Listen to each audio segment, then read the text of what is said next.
आस्था का महापर्व छठ बहुत ही जल्द आरंभ होने जा रहा है। छठ का पर्व कार्तिक माह के शुक्ल पक्ष की चतुर्थी तिथि पर नहाय खाए से शुरू होता है।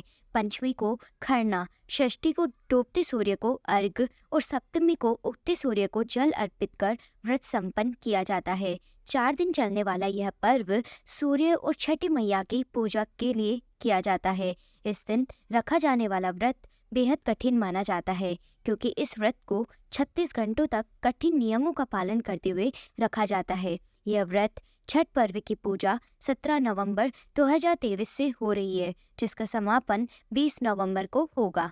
बिहार में यह पर्व विशेष तौर पर हर्षोल्लास के साथ मनाया जाता है। यह व्रत संतान के सुखी जीवन की कामना के लिए किया जाता है। छठ पर्व षष्ठी तिथि से 2 दिन पहले यानी कि चतुर्थी से नहाय खाए से आरंभ हो जाता है और इसका समापन सप्तमी तिथि को पारण करके किया जाता है। छठ पर्व पूरे 4 दिनों तक चलता है। यह पर्व मुख्यतः सूर्य देव को अर्घ्य देने का सबसे ज्यादा महत्व माना गया है। तो चलिए जानते हैं छठ पर्व की पूजा तिथियां, अर्घ्य का समय और पारण समय क्या है। नहाय खाए तिथि। छठ पूजा का यह महापर्व 4 दिन तक चलता है। इसका पहला दिन नहाय खाए होता है। यह साल नहाय खाए 17 नवंबर को है।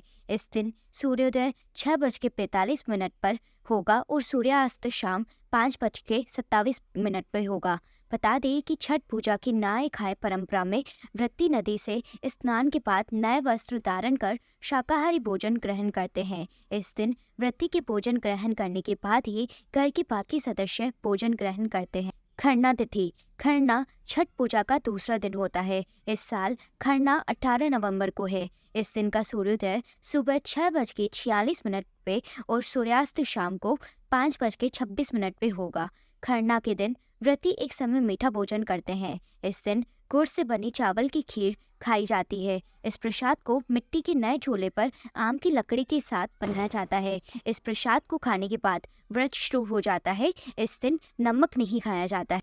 संध्या अर्घ का समय। छठ पूजा पर सबसे महत्वपूर्ण दिन तीसरा दिन होता है। इस दिन संध्या अर्घ का होता है। इस दिन व्रती घाट पर आकर डूबते सूर्य को अर्घ देते हैं। इस साल छठ पूजा का संध्या अर्घ 19 नवंबर को दिया जाएगा। 19 नवंबर को सूर्यास्त शाम 5:26 पर होगा।